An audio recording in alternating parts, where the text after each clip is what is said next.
Okay, so looking forward to heading down to Virginia against a very talented coach in Mike London.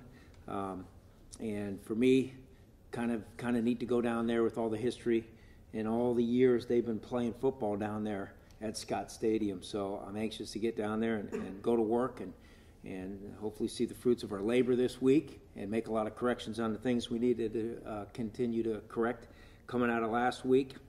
We'll have a good challenge with a good quarterback and Matt Johns. You know, I think he's number 2 in the ACC and number 37th in the country passing, so he's a good football player. And he's got a very good wide receiver in Severin.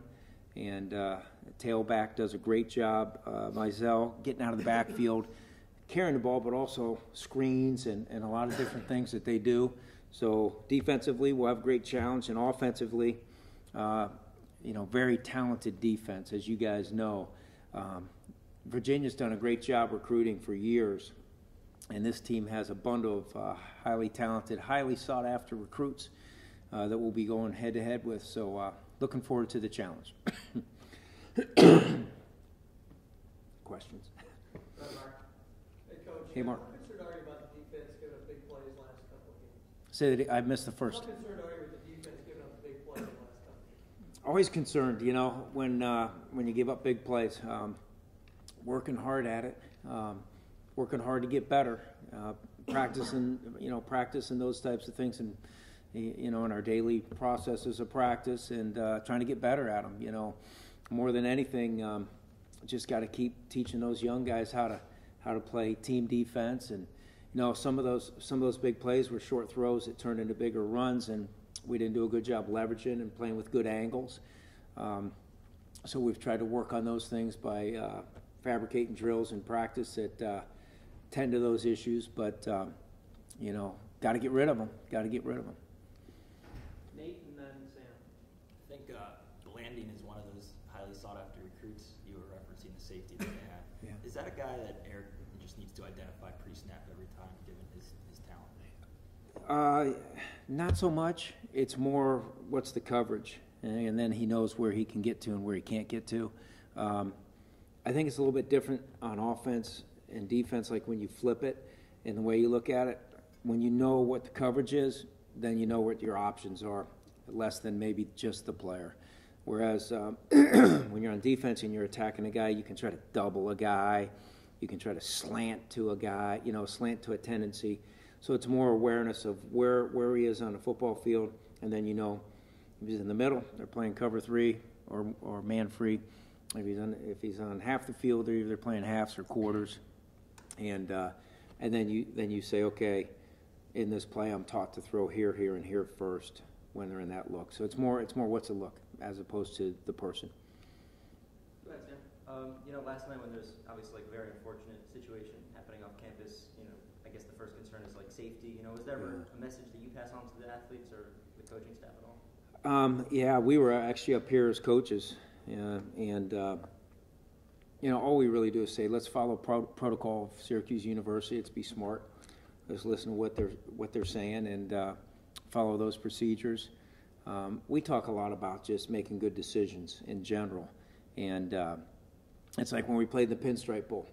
You know, those 2 times we talked about, you know, not going to these certain areas, making sure you're in a district that's well lit, and those types of things. Same things you'd say to your children. You said the coaching staff was all here. Did you guys stick around until everything was safe? Well, kind of, yeah. I think my wife was mad at me because I snuck out to get home, even though I probably should have stayed in here. But you know, I think everything was settling down at that time, around 9:30 or 10 o'clock last night. But yeah, we were watching film and we heard a helicopter, and so what's going on? And then guys got alerts on their phones, like most of us probably did. So unfortunate, really unfortunate situation, but reality of life. Talking with Jordan Fredericks on Tuesday, something interesting that he said is at some point the coaches or a coach went to him and said, "Hey Jordan, you know, would you rather start or would you rather come in as you kind of have been?" Is that conversation normal, or is it kind of because he's a freshman? You know, I'm not sure. I didn't have that conversation, so maybe he was younger. Okay. yeah. Nico? Coach, regarding Eric, as far as, you know, really seemed like he got rolled in the third quarter against South Florida. Was being a freshman, would you expect that progression to continue? Because he missed a couple of weeks there, and then he got rolled later in the game there against South Florida. Yeah, I sure hope so, Nico. We think so. It's just a process, you know. It's like kind of really his third game, and it's a learning process with the young guys. You know, I think when he catches fire, he's pretty doggone good. And there's going to be those learning situations, you know. As soon as the game was over, we got on the airplane, and he was sitting next to Coach Lester, and by the time we landed, they went through the game a couple times through, and he's very competitive and knew the things that he missed and was anxious to get back and work on them, and he's done that this week. So it'll be learning and progression as we go, but he's very competitive, and I'm very confident that he'll continue to get better.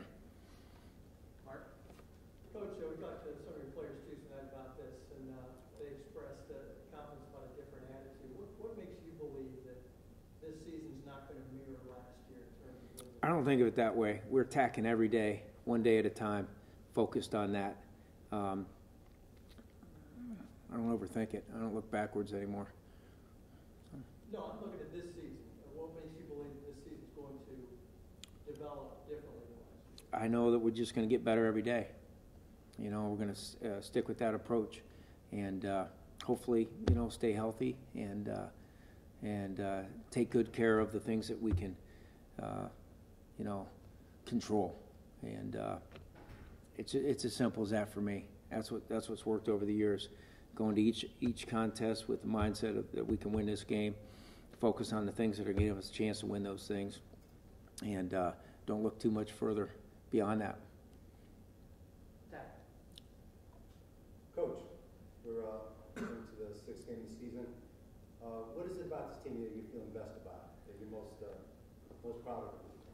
Oh, I like the way they work. I like the way they compete. I like the way they care about each other. You know, guys don't get credit up front. I think our offensive line has done some very good things. Credit, you know, a lot of credit goes to the skill positions because that's what everybody watches. And those guys up front that haven't been named a whole lot, the media have done a good job, so I'm excited about that. I am excited about the fact that 67% of our offensive production has come out of freshmen that have, you know, 3 years and 6-7 games in front of them, and that's a good thing. Defensively, I like the way our kids work.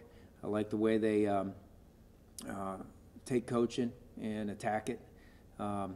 So really, I think the biggest thing I like is their attitude, and now we got to just back it up with very good, you know, fundamentals, better fundamentals than we played with last week. I think the LSU game, fundamentally, we were pretty good. Gave up some big plays against some very good people, a very good running back, obviously. I think the South Florida game, we didn't get off blocks well enough. I didn't maintain and sustain blocks on the other side of the ball, and didn't protect our legs getting cut. And you know, that's the fundamental side. I've always said that scheme is overrated. The scheme side of things I feel good about. I really like both sides of the ball and the way they're approaching it. But the things that we have to improve upon with some of those young kids on defense, you know, I think a little over 50% of those kids are playing college football for the first time this year. And I think there's good ability there, but we haven't done a good enough job with our fundamentals.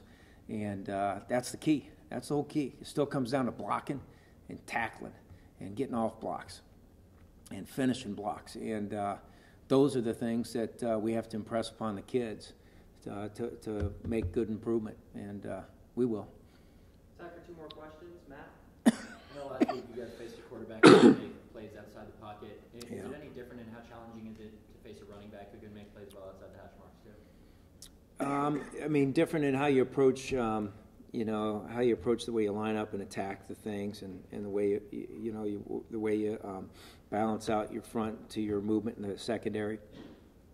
But similar in that you got to make sure you're leveraging the football field and penetrating to make things go sideways. You know, the difference with the quarterback side of things is, you know, he's the one guy for years we never accounted for, really, in the run game. You know what I mean? Until the advent of a lot of the things that we've seen over the last, you know, 8, 9, 10 years. So that would probably be the biggest difference. But you attack it the same way. Coach, just about going on the road again. Last week, first one for a lot of young kids. Now that they've got that under their belt, how much more confident or whatever do you think they will be this year? Well, I think at least there'll be a little bit familiarity with the process for some of those guys. You know, we get on the plane and Dante Strickland was nervous, and I could tell. He goes, "Coach, this is only my second flight." I said, "Well," "was your first one from New Jersey to here for your visit?" He goes, "Yeah." I said, "Okay, well, you'll have fun on this." But he was nervous. And I got over the years, I have so many stories like that. And you forget about that as a coach sometimes. Shame on us, you know, but it's like, boy, the first time is still the first time, you know, and we talk about the football field, you know, the first time they're on the football field, we always talk about that, but what about the plane ride? What about being in a hotel that looks like a jigsaw puzzle and you're trying to, you know, the kid's getting on the elevator and maybe he hasn't stayed in a big hotel before in his life, and he's trying to wiggle his way down to the meetings, and he walks the wrong way. And so we're putting all the young coaches, like, hey, you're in this corner, you're over in this corner if you see it. And we're telling all the older kids, make sure they're going down this elevator. That elevator is not for people, you know. It's stuff that you don't think about, you know. It's a lot of fun. You know, it'll be a good experience. The second time's always a little bit better than the first time for everybody. So, you know, we'll go approach it and get them to Scott Stadium on time and go try to play a good football game. All right, thanks. That's it. Okay, thanks, guys.